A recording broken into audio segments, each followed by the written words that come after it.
Wonderful. Thank you, Skylar, and welcome back, everyone, to episode 5 of our webinar series. If you've been with us from the beginning, welcome back. We're glad to have you. Hope you still find it valuable. If you're just joining us, well, I hope you like what you see today. Got some great guests lined up, and I hope you see that there is a continuity that we've tried to build into the curriculum. Today's episode involving direct specialty care, something that is really timely, and I have to admit, surprised me. About a month ago, we were down at the FMMA annual conference, and the depth of appetite among clinicians that were specialists to explore direct specialty care blew me away. Maybe that's because from our perspective at Freedom HealthWorks, it's been primarily a primary care phenomenon, but no more. There are great things happening on the specialty side, and today we're going to hear from two wonderful guests that have firsthand experience in the space. So welcome back to episode 5 of the FreedomDoc series in partnership with Lean Frontiers. Glad to have you with us. As we always do, I'm going to present a few slides to kind of crib the conversation, and then we will take it from there. We'll save some room for Q&A at the end, and hopefully get you out of here on time. That's kind of our goal, right? So let's see here. I am going to share screen, and away we go. Welcome back. A brief refresher on what this is, hopefully a series of lunchtime webinar series. Get you out of here on time. We'll try our best to do that, but we want to save some room to hit some of the FAQs that arrived, and we appreciate you sending that. Please do continue to ask questions. We'll try to get to as many as we can, even some of those that pop up during the presentation. And tune in. These are all, as Skylar said, available on demand very quickly after we wrap today. So by all means, tune in if you haven't seen some of the earlier episodes, because they do build to this. This is the chapter and verse, and I hope everyone can see this. The 6-part series really starts very broadly in terms of what is direct-to-consumer medicine. You know, many people don't realize it's a grassroots movement that is really taking shape, and it's happening everywhere across the country. So it's exciting things are happening. But we talked about what it is, how it compares in different variants. So episode 2 was concierge versus direct care. Episode 3 was thriving in independent practice, which is very important. And then last episode, building a local direct care micro network. So we're going to just briefly review each of those, the high points, and we'll also have some key takeaways for today's session before we get into the meat of the webinar. But episode 1 recap, there are a few components that are absolutely critical to any direct-to-consumer, or whether it's direct primary care, direct specialty care. These things don't change. Pricing clarity, the convenience of on-demand services, and allowing clinicians to fully focus their expertise on critical issues. Those things are consistent across the board. You're going to hear about that today. Those never change. The key takeaways, I love, this is my favorite, right? Borrowing successful efficiencies and innovations from other industries, bringing them into the medical space. There are a lot of companies doing things very well on the consumer side, and one thing we did talk about is, please acknowledge we are in a consumer service business in medicine. So let's borrow what works in other industries and import it to healthcare. To lower costs, you must first know the price. Goes without saying. Eliminating barriers to access is what drives consumer satisfaction. So you liken that to other industries, eliminating the barriers that get in the way, selling direct, providing services direct. Think of your Netflix and your Uber versus the cable company, taxis, you name it, right? These are better ways that consumers really enjoy consumer services. And then insurance is a great financial instrument, but it's the wrong currency for most medical care. So if you were here for episode 1, hopefully you had those takeaways. Episode 2, I'm going to briefly hit concierge care versus direct. There is some confusion. The big takeaway here, they both have similarities in terms of on-demand services. They allow docs to fully focus on their patients. Recurring practice revenue is key, all good things. The key difference really is that in the concierge practices continue to have a third-party payer element in many cases. And that, I think, is where we draw that definitional line, and also usually a little higher price point. But again, this is at the primary care level for the most part. So if you were here for episode 2, that was your takeaway. Thriving in direct care, I think we're going to hear some of this today because direct care in a specialty sense is, I'm sure there are takeaways from this episode that we could import to today's discussion. But independent practice is once again rewarding and viable with this new direct-to-consumer model. Recognize the difference between thriving and surviving. That's key. It's not hanging on by your fingernails. It's actually thriving in this new model, and this allows you to do that if you do it right. Focus on the vital few, outsource the rest. That's a business takeaway. Any small business needs to be doing this today. To succeed today in today's competitive economy, everything flying at you at once, you got to focus on the vital few, outsource anything you can, get it off your plate. Time is money. Time lost is costlier than you think. So bear that in mind when you're launching a practice or trying to ramp up. And then no practice or business is an island. You're never going to do this by yourself. You have to reach out. And that really is a nice segue to episode 4. The last time we were together, we talked about building micro networks. So the optimal ecosystem for consumers is this notion of a micro network. I'm sure we'll hear about that today when it comes to specialty medicine, how specialists, direct care specialists, work with the primary care side. The other takeaway, localized, in quotes, localized has taken on new meaning. So broaden your thinking around what localized means. It's not just geography any longer. The key components, hear about this today: unfettered communication between professionals, clear handoffs and follow-ups, persistent patient advocacy at every turn, and transparent pricing. So those were the takeaways from micro networks. Today, these are the takeaways that really hit the nail on the head, and then we'll get into our guest speakers today. But just a big, bold yes. Yes, we had questions that came, is this viable? Is it feasible today for direct care specialists? Yes, independent direct specialty care is viable, it's profitable, and it's growing.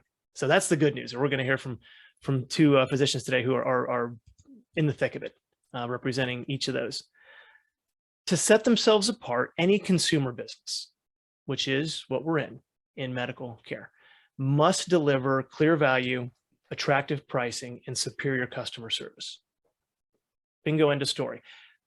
Especially when you compare a model like this to the prevailing alternatives, right? That's how you win in consumer service businesses like this.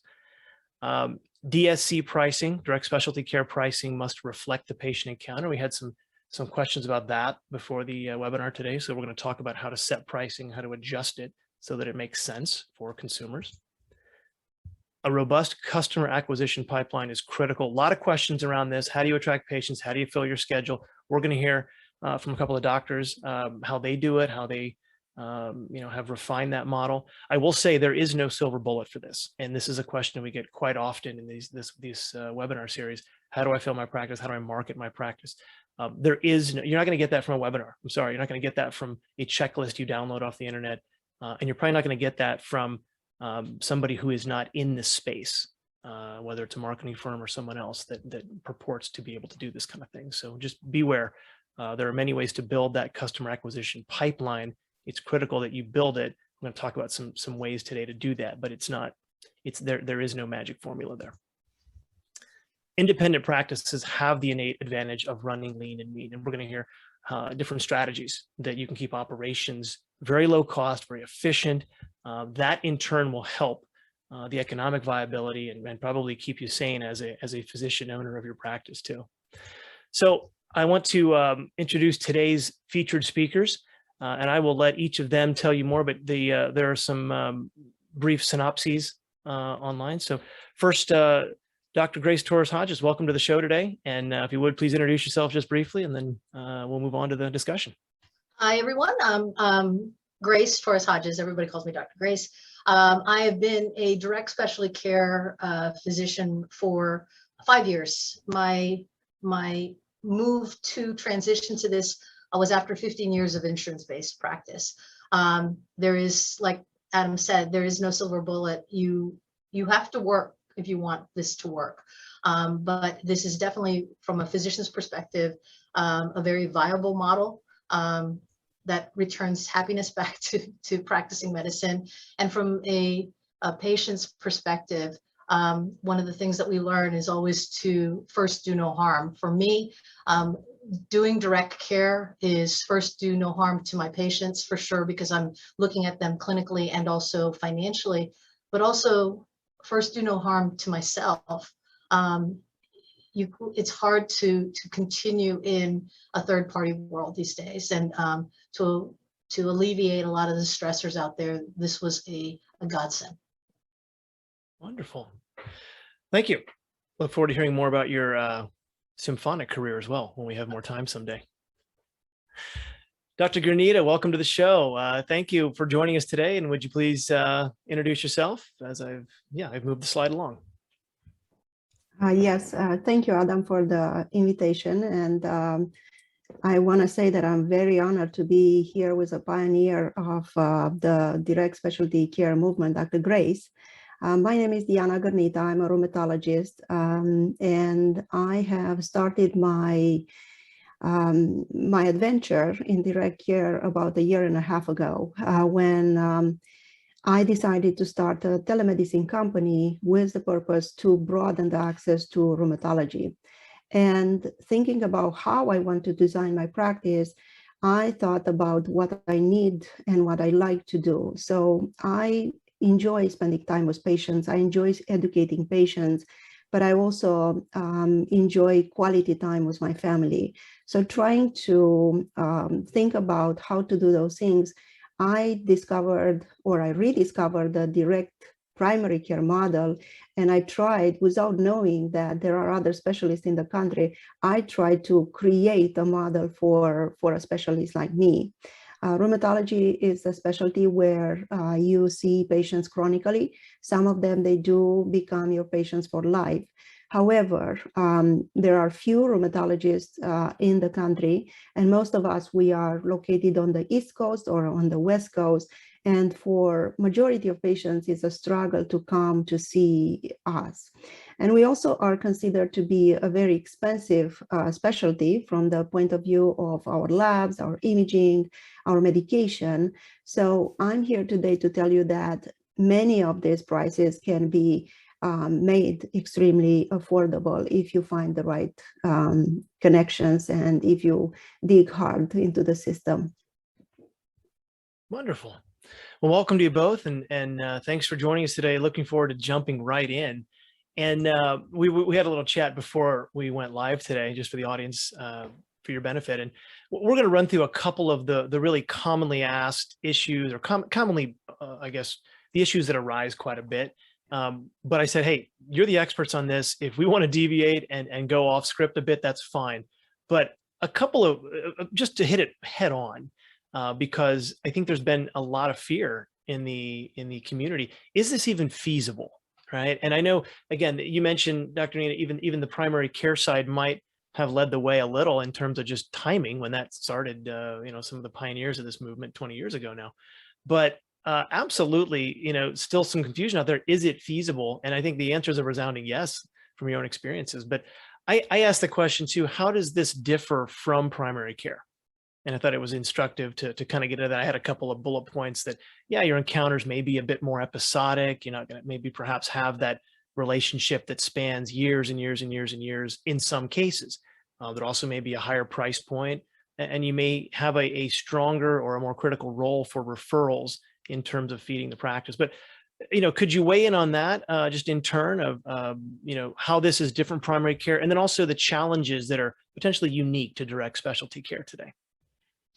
I'm gonna try and jump in on this one first and build off of what Diana was mentioning. With rheumatology, there are a lot of chronic conditions with the patient base that you're dealing with. I specialize in podiatric medicine and surgery. So there is a crossover with many of my rheumatology colleagues. We are dealing with the same chronic autoimmune conditions, a lot of deformities, a lot of the arthritis is associated with it. But I also, as a surgeon, we have a lot of trauma-based and also urgent care type of situations that are not chronic, and like you said, more episodic. That's one of the difficulties which direct specialty care has, because there are so many different specialists and models to offer care to patients, that you can't have one specific one. You know, I applaud those that can find their mix. From my perspective and what I've learned in the last 5 years is that the type of practice that I want to set up is actually more like, as we mentioned earlier in the earlier webinars, is direct to consumer, and it's the actual fee for service thing. So my prices and my services are listed, and you pick, choose based on what is offered at the time. That is one of the bigger things that makes the specialty medicine differ from primary care. Makes sense.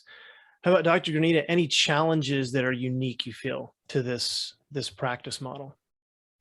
I believe we are trying to create here a model for specialists, and as you very well said, here, there is not a magic formula for specialties. There are specialties like cardiology, endocrinology, that can provide chronic management, or rheumatology. But there are also other specialties like dermatology, for example, or an ENT physician that will not be able to see the patients unless they need to be seen. So you have to have the mindset of being able to pivot things and offer the patients what they need. And I think the patients, they also have to understand that they are there not for primary care, they are there for a specialized service. And yes, we do treat one disease that they have, but we treat it to the next level. So that value needs to be reflected in the price that they pay. It takes a little bit of time to educate the patient, to make it understand why you have to charge them. And regarding referrals, when you think about how to build your practice, we know that specialists, they rely on the referral systems from other physicians, other specialists, but also majority of the referrals, it comes from the primary care. And that's why I have started, when I started my practice, I have also started my collaboration with the DPC community. So I offer them my help. I offer them educational lectures to open a gate that was closed for many years. Unfortunately, in the last, I would say 5-10 years, specialists stopped communicating with the primary care and the other way around because of lack of time, I believe. And because we were drawn in too much typing, coding, billing, all of that. And that, kind of creates, recreating that relationship. It's going to be extremely important to feed your practice with patients from primary care. But don't forget that patients right now, they have all the tools that they need. They just go on Google and they find information about your practice and they find information about you. And as you said, those three things, the value that you offer, the price that you put, and also the customer service that you offer.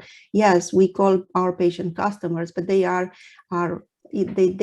to be treated right.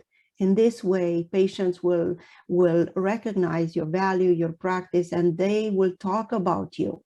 So they will be the next level of your referrals.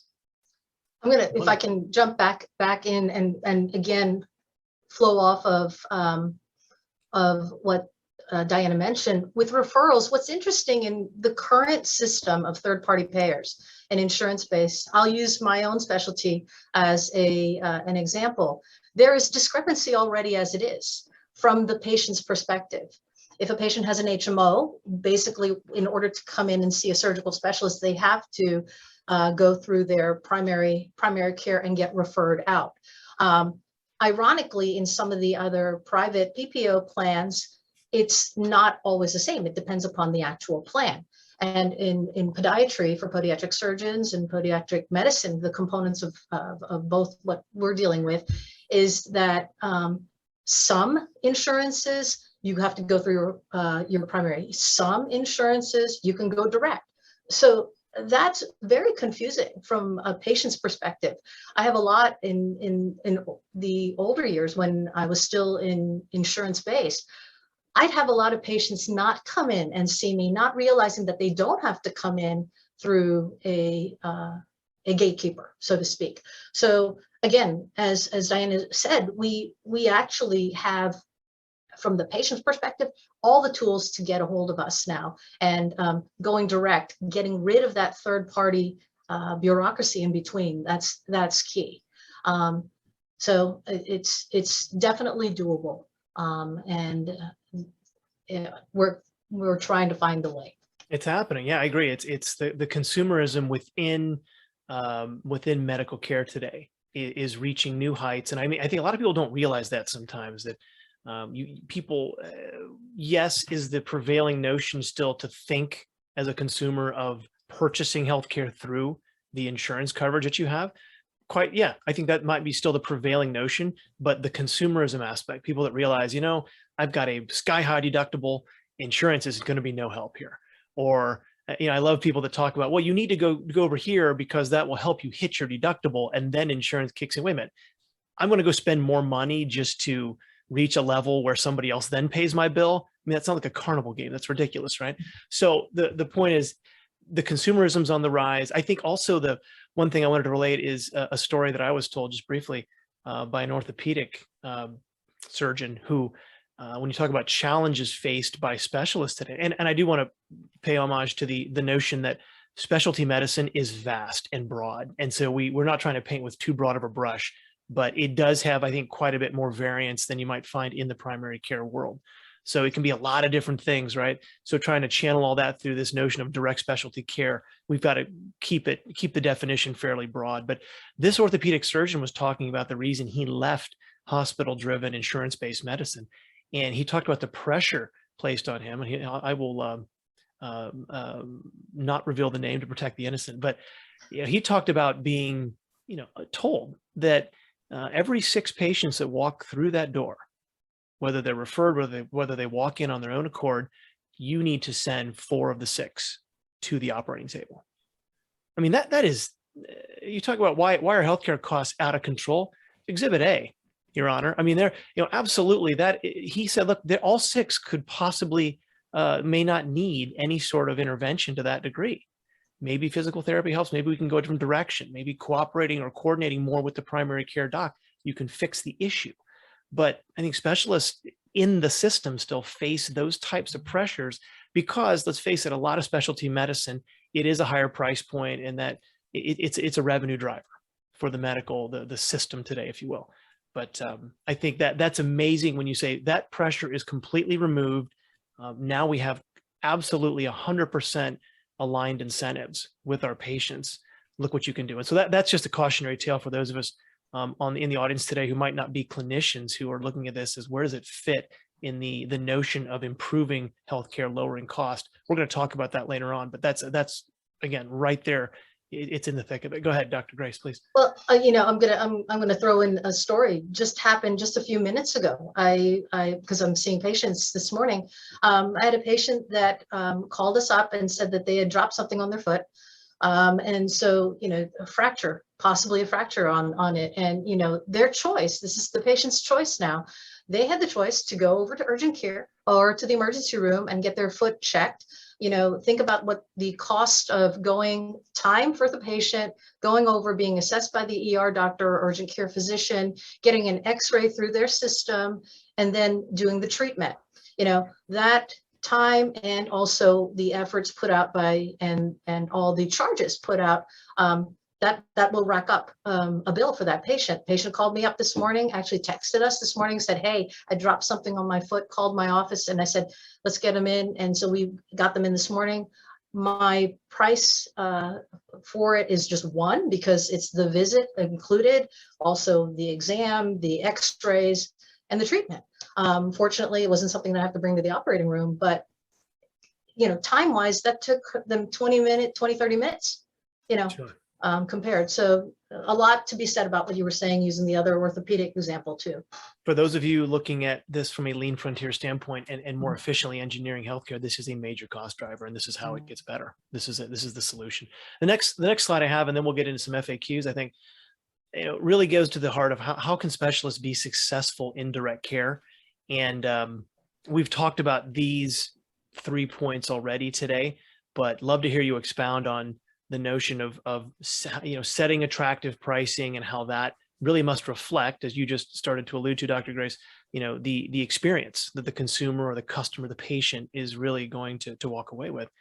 And then even something Dr. Girnita said, really elevating that level of service to something beyond, I love the phrase, exceed customers' imaginations, right? So you're not, and it's not hard given how terrible the healthcare system is today, right? But how you provide a higher level of service and even that clear, cooperation handoff, kind of that team approach that you can engage in with a primary care doc. And then also we can talk about robust customer acquisition pipeline, but I don't want to do too much talk. I'll turn it over to the experts to weigh in on these 3 points and anything else you think is critical to being successful in direct specialty care. I'll start with the first question that you have, how to set an attractive price. I don't think that there is a formula for setting up your price. I hear all kind of solutions for coming up with an attractive price. And also, what I realized is that as a specialist, if your price is too low, patients think that you don't offer value. So, but if your price is too high, they think they cannot afford it. So, as I said, there is not a formula. It's based on what you want to create for your practice and for your revenue.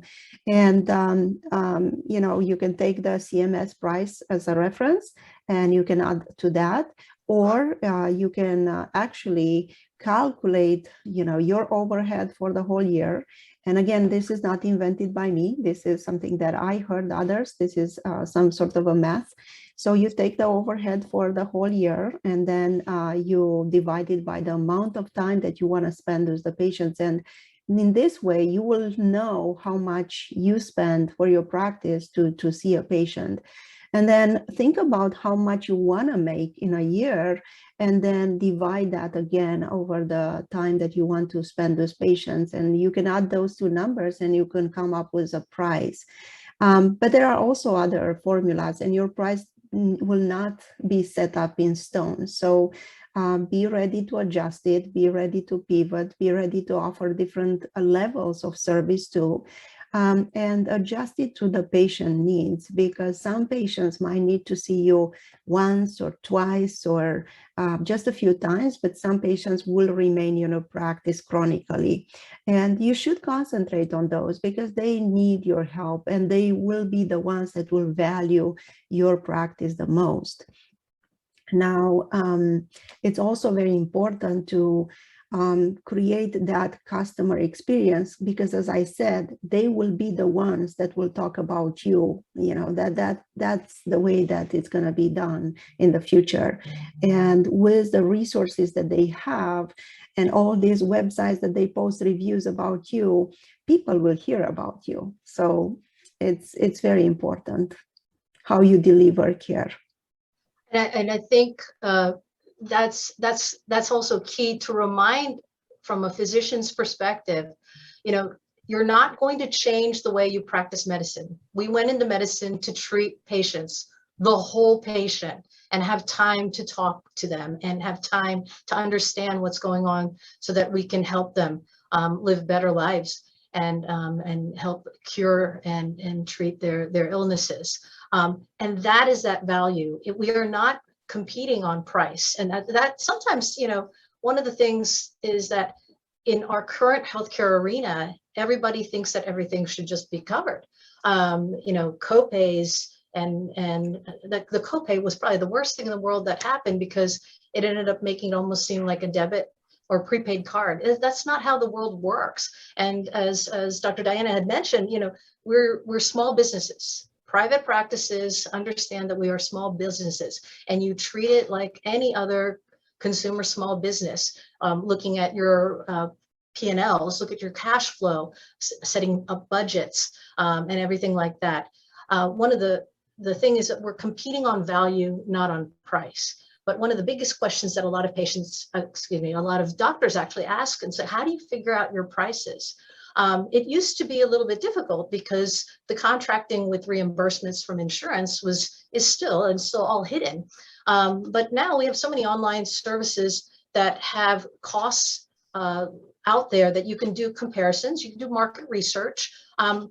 This is not something that you'll do by yourself. You do have to find people who've done this. There are people who've done this beforehand. And one of the big ones for me from a surgical perspective, I looked out to the Surgery Center of Oklahoma. They have it all mapped out there already, and it's explained to them. You look at your local area to figure out what the fair market price would be. I talk to my patients. I bottom line talk to my patients. I said, if you are living in a metropolitan big time city, your price schedules and your prices for everything, it doesn't matter about healthcare, but even just for food and other things, is going to be a lot more expensive than what it would be in more rural communities. So looking for pricing, again, no silver bullet to figure out specifically what it is. You work and look at your market. You look at the market that you're dealing with, which includes your consumer, in this case, our patients. Makes total sense. Appreciate you both saying that. And that's something we do at Freedom HealthWorks.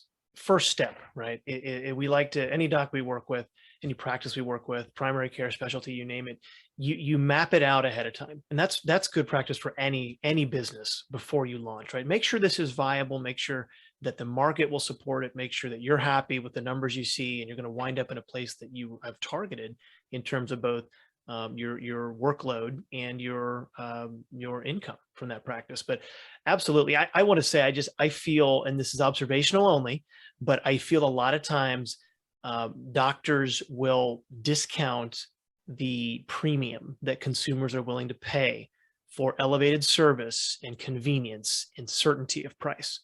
And by that, sometimes, yeah, I'm sure you'll have consumers come in and they'll want to price check you versus brand X versus the insurance company. But again, people are busy today, and people recognize that good service and professionals such as yourselves, that these don't come for free. And they're willing to pay for those aspects of the elevated service. And again, just knowing, hey, my bill will be X, and knowing that before I go in, don't discount that. That is absolutely valuable. And don't undersell, don't underprice your offerings. So that's a huge mindset change for doctors. Absolutely. We are naturally altruistic. We want to help.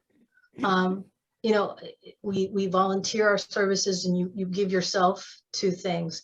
One of the things that you realize is that, and that's where almost there's a moral injury in the way that reimbursement occurs, because you're not being paid for what you're actually giving out. There, someone else is dictating your worth, and the skill set, the knowledge, that's worth something. And it's still every day you have to kind of remind yourself that that's the case. And I'm not trying to put us above anyone, but when we're used efficiently and we're actually getting reimbursed at the right levels for our specialty care, your efficient time in the office and spent there, you actually have time to help others and then give that service free. Sure. That's one of those things. I have time now because I'm not having to meet X amount of patients to make the ends meet at the end of the day, because I'm getting 100% instead of only 50% on the dollar. And I can go out and volunteer, and you can discount, and you can and make payment plans, all those things. So awesome stuff. Yes, here I have to agree, because you have the liberty to choose what you want to do and how you want to price yourself. And you also have the time to volunteer, as Grace said. I'm teaching to one of the universities. I'm continuing to teach rheumatology. I wouldn't be able to do that if I would be in a traditional practice. And in addition to that, I think that this mindset that we have as physicians not to value ourselves, not to value our profession, it has to change. We are very respectful towards all the professions, and I teach my kids to respect everyone because everyone has a role. And we never comment when we call a lawyer and they ask a payment, and or the customers never comment on that, or when you call the plumber to come to fix your sink, or when you call your accountant to do your taxes. So you know that you have to pay that value. But when it comes to physicians, patients, and customers, have to understand we have to be paid too, and we are not paid by their insurance, we are paid by them. If they make the payment, that misconception that they pay the insurance is not helping us. So many times I have these discussions with my patients that insurance or healthcare insurance does not mean coverage, and does not mean that everything is paid, and does not mean that you have access. That's valuable for them. Access and the time with them is extremely valuable. Once they understand that with their own insurance, they don't have access, they change their mind. They understand our value. And I think I would suggest many times, just to jump in though, and I would bet that the pricing that consumers will experience in your practices or in many like yours in direct specialty care, you mentioned Dr. Smith's Surgery Center of Oklahoma, in the end, those are far below what they're going to pay even with insurance in terms of out-of-pocket and total cost in the system. So I just want to bring that up, that this is direct to consumer. It's a better quality deliverable, and in many cases, if not all cases, it actually is less expensive in the long run. Exactly. And, there's also personal responsibility. There's something to be said about just like when you were little and your parents were trying to teach you the value of money and putting value on things, when it was your turn to spend what grandma and grandpa gave you money-wise from Christmas to buy your own toy, that toy was so special to you. What's really cool about what I've seen, at least a trend, and I should do maybe a research on it a little bit more, but my patients are healthier. We have very, very sick patients because we deal with a lot of diabetics, we deal with a lot of terminal illnesses and everything like that. But when patients take control of their own health care, as far as who they're receiving their services, and they understand the value of that, they pay attention to themselves. If it's being done for you, because you don't know what the prices are when insurance, and you just pay your copay, you just assume that someone's there to take care of it. But this actually puts a little bit also of onus on the patient again. And we have healthier groups. We can do more to be preventative rather than it's like being proactive instead of being reactive. Sure. No, I love it. And we'll move on. I appreciate everybody hanging out today. We're going to go a little bit long, but I just had this discussion this weekend with a friend of mine, and he was weighing the options in front of him for a specialty care visit. And he was saying, but again, I can stay in network, and are they in network? Are they not? And I go, do you know what that means? That's like walking into Starbucks and you say, well, what's the price of a cup of coffee? Well, I don't know, but my network's already renegotiated that or pre-negotiated that. Well, does that give you any comfort? Well, yeah, because they've negotiated a price. Well, what if the price for a cup of coffee is $57 and, they're going to get you half off? Lucky you. Right? I mean, I was like, that's ludicrous. He's like, yeah, that's right. I want to go to someone like yourself that actually tells me the price up front. Anyways, I love that. Intriguing. I love that. Well, actually, a friend of mine mentioned something to me. If you go to a restaurant and you don't know the price is there, are you going to order the best steak and the best bottle of wine? You're probably going to wait to see how much it's going to cost. So agreed. It's the same with usage of services in medicine. You have to be aware about how much it's going to cost, and you have to be aware if it's needed or not. So that's the beauty that I have in my practice, that I can customize the care based on the patient needs. I don't throw 10,000 labs there just because I can. I will select those that he needs or she needs and I will customize the care to their needs. Fantastic. I would love to have this conversation for the next hour. We probably should move on. I know we're going to go a little bit long. I hope you can hang out for a little bit longer today, everybody listening. But one thing, and this last piece, the last point on here, I know we had a lot of curiosity from the doctors that are tuning in today. You know, how you go about building that robust customer acquisition pipeline. You've mentioned it. It's somewhat of an all of the above approach. I know from our standpoint, you know, I call it the special sauce, kind of the alchemy of how you market to consumers today, and you pick these best practices and you blend social with digital, with, you know, a lot of different things. It's beyond my expertise, and I know Chris actually mentioned to me, you know, very few people on this planet can be fantastic doctors like yourselves and master the art of consumer marketing today. It's a really tough, you know, ask. So could you weigh in though on how you've seen some success in your practice in filling the schedule? Yeah, one of the things is that you're going to still use your old referral bases, which primarily is from primary care physicians.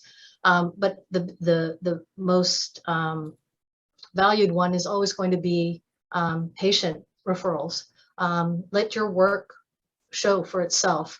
All of these insurance-based metrics for quality, the most important quality is whether or not a patient will return to you and they're satisfied and will refer someone else.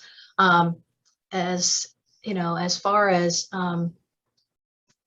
more doctors are actually doing this than they realize. I tell my patients all the time, ask wherever you go, whether it's a physician, a facility, a lab, or a hospital, ask, what's the cash price? If they're able to give you a cash price, they have the option to go direct care. And that's out there. A lot of people don't realize it. My husband and I, the other day, were just realizing in the midst of all of these discussions that we got swayed by that when our children's deliveries were not covered by our insurance, and we paid the insurance rate.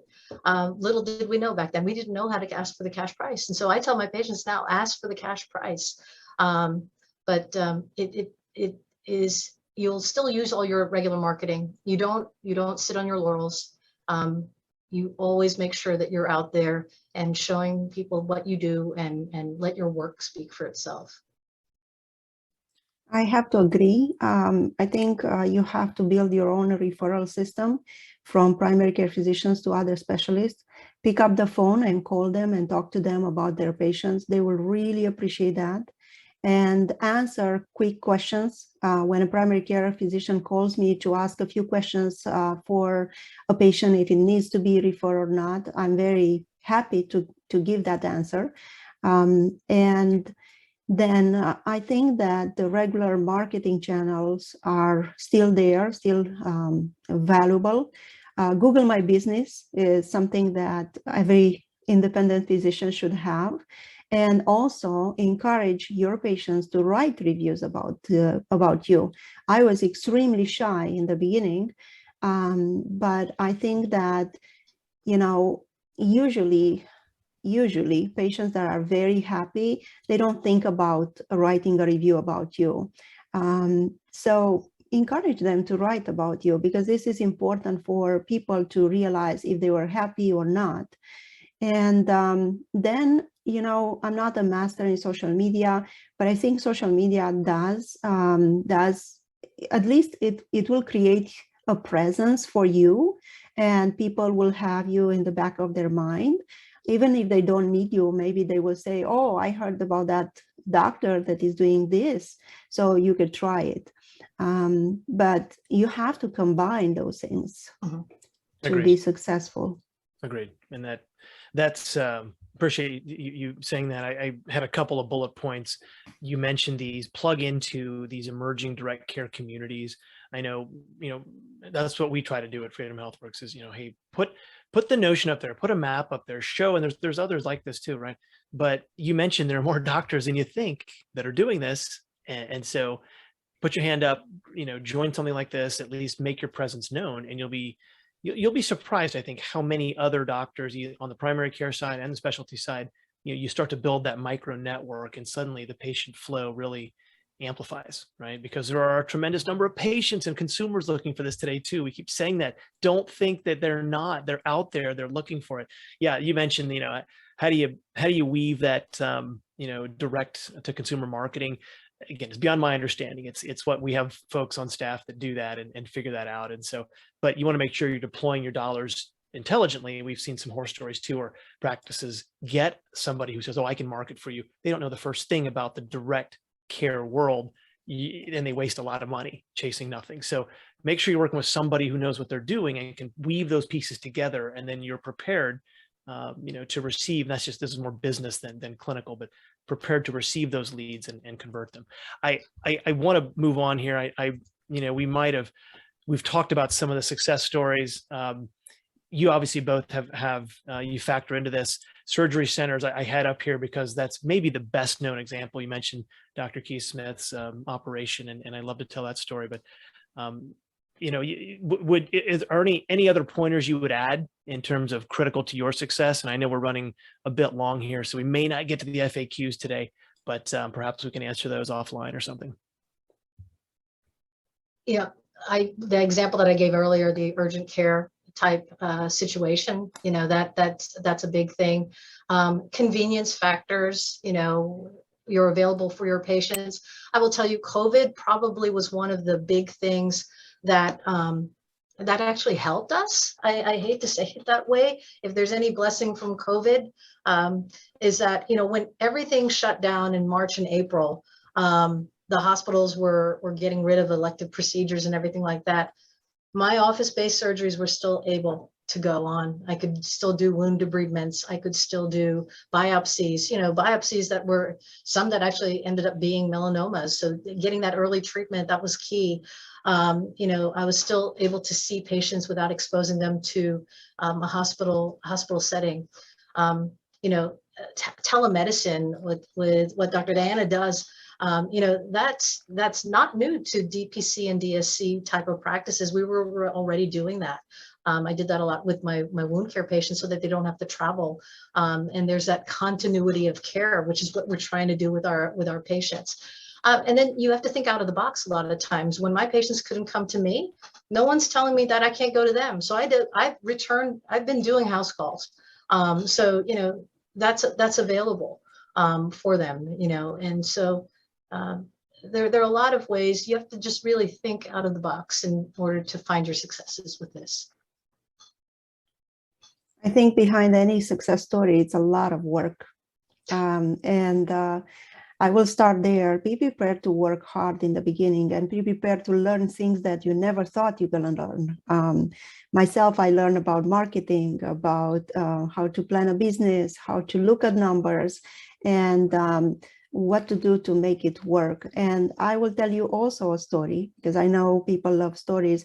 I had a phone call one day from a primary care physician for a patient that after a vaccine, she developed a very severe inflammatory arthritis. So this patient lives in a very big city in California with 5 medical centers, big names, across the street, and she could not get an appointment with a rheumatologist. I've seen her the next day, and because she had a very high deductible, she was very cautious about the cost. So I offer her the cost of everything, the treatments, the laboratory workup, the imaging workup, and my consultation. And she was astonished because, she made her own research and she come up with thousands of dollars to pay. And when I talked to her, I was able to discount it to hundreds of dollars. So that patient went to a local newspaper and she published the story. And many patients after that came to see me. So it's the power of your work that will drive your success. I love that. And this entire, again, webinar series is built on this notion that, consumers ultimately demand the best. They demand better value, better quality, and they drive the best pricing possible. And what you're saying, both of you, is that this is becoming a reality. It is a reality today. in the specialty medical world, which is hugely heartening. Because again, if there's any policymaker listening today on the webinar, this is a major cost driver in healthcare today, and seeing this kind of innovation absolutely remedy that high cost and produce a better outcome and produce happier consumers is wonderful. And again, I think this is the better solution. More often than not wins in the end, and this is the better solution. So I thank you both for joining me today. I know we ran over a bit. I thank you for hanging out. Those of you in the audience who I hope you've enjoyed this. We'll get to FAQs perhaps offline, but some of these we answered today. How does this ecosystem solve for the high cost of healthcare? What challenges you face? I apologize. The discussion was great. I think we did tackle a lot of these just in the course of the discussion. But I wanted to jump ahead. I know I'm flipping through some slides here. This is going to be the next episode of this webinar that we join. And today you see direct care specialists were highlighted in yellow. More on this later. It's a sneak peek how this all fits together, because everything we've talked about in this with this webinar series is leading up to this, right? Is there the emergence of an alternative system that we can now point to? And this is one of the final pieces to that puzzle. So the answer is absolutely yes. This is really exciting. So tune in next month, and we really get into that. This is again a map of look at this becoming a reality. And these are the practices that we work with, the Freedom Docs around the country. But look at the diversity of specialty there starting to pop up. This is really exciting. Today's takeaways, we'll hit it again real quick. Yes, it's viable, it's profitable, and it's growing. If you're a specialist out there looking to do this, you're fed up, don't want to take it anymore, great doctors like this are here to show you the way. But you've got to deliver those core values, right? Attractive pricing, clear value, customer service that exceeds expectations. The pricing is something that you'll have to nail, and the customer acquisition pipeline is critical. But as we've heard today, very doable. And again, this is companies like ours at Freedom HealthWorks, are here to help you do that as well. But always think about running a lean and mean practice as well, because that is critical for any small business, let alone a practice starting up. Come back on the 23rd of September, 23rd of September for putting it all together, all leading up to our first FreedomDoc conference in October. So we'll see you next time.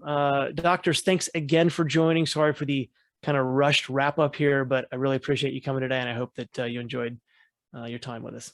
Adam, thank you so much. Thank you. Skylar, back to you.